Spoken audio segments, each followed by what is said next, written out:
We take a look at the baseball grounds at Jacksonville earlier today. No activity other than the sprinklers. It was supposed to be opening day on Thursday for the major leagues, but as we know, that did not happen. In the Southern League, the season wasn't set to begin until April 9th, but that too is currently on hold.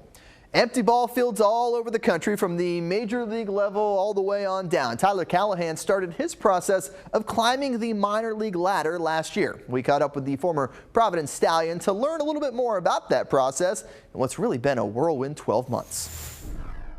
Cincinnati selects Tyler Callihan, a second baseman from Providence School in Jacksonville, Florida. When the Reds called me on the first night of the draft, they called me and told me their offer for the next day, and I was like, all right, I'll think about it, because obviously I wanted to play pro ball more than anything. Like waking up and playing baseball every day, best thing in the world. So I thought about it. I looked up the Reds, did a bunch of research on them that night, and I was like, wow, they have a team in Daytona Beach. I was like, that'd be really nice. They have a team in Chattanooga that's in our division in Jacksonville, and I looked at the organization and stuff, and I was like, it seems really nice. Everything about it seems awesome. And then I was like, I really want to get started with pro ball too. And then it was kind of just a no-brainer after that. I was like, everything adds up. This is exactly what I need. Like, this is exactly what I wanted. I knew I was ready for it. So they tell you what? Where are you going first? So we got to Cincinnati, we signed, then we flew to Arizona. And we spent a day in Arizona, and then after that day, they're like, all right, you're going to Tennessee, and we'll see you when we see you. And like, they just, all of the players got on a flight, went to Tennessee, we started our season. Through that year, so you got to play right away, which is good. And then you got moved up another level, right? And ended up where? Billings, Montana. And you said you loved it. It was my favorite place I've ever been to on this world. I stepped off the plane, and I was like, oh my goodness, this is amazing. I was like looking around, I was like, there's mountains over here, there's plains over here. I was like, this is incredible. And the weather was like nothing like Florida weather. Like, you step off and there's no humidity just drowning you. It's just, you step out and it's just like you can breathe so easily, and you look around, everything's so scenic and beautiful. It was awesome. So the highlight then, probably that Grand Slam then for you this during the year? Yeah, for sure. I gotta be honest, I was pretty nervous because all the stuff that was at stake right there. And then I don't know, I kind of just saw the ball out of his hand. I didn't think he was going to throw another curveball, and he ended up throwing a curveball, and I got a good piece of it and sent us to playoffs. So it was pretty fun.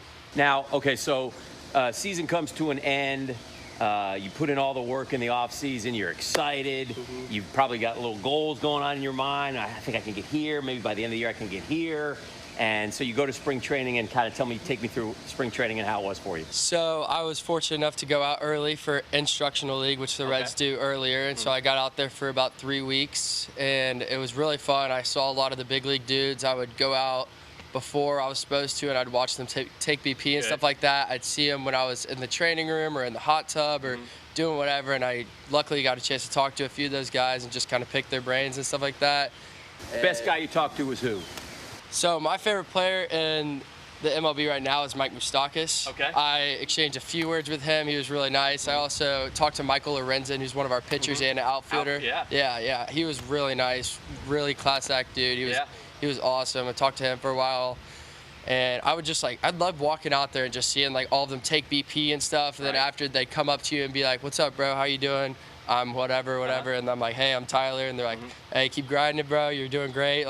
Keep doing what you're doing. How was your spring? How did you feel like you were doing? Where did you feel like you were at? I felt great. I felt so I was only out there for 3 weeks, and all of the staff out there, they already helped me improve so much, especially at second base. They showed me a lot of drills that I've been playing baseball for 16 years, and I'd never seen before, which I was surprised about. Right. And because I thought I'd heard it all, teenage kid, thought I heard it all, but no, they really knew what they were talking about, obviously, and they helped me so much. My hands and my feet already got cleaned up so much, so I was really excited to keep going.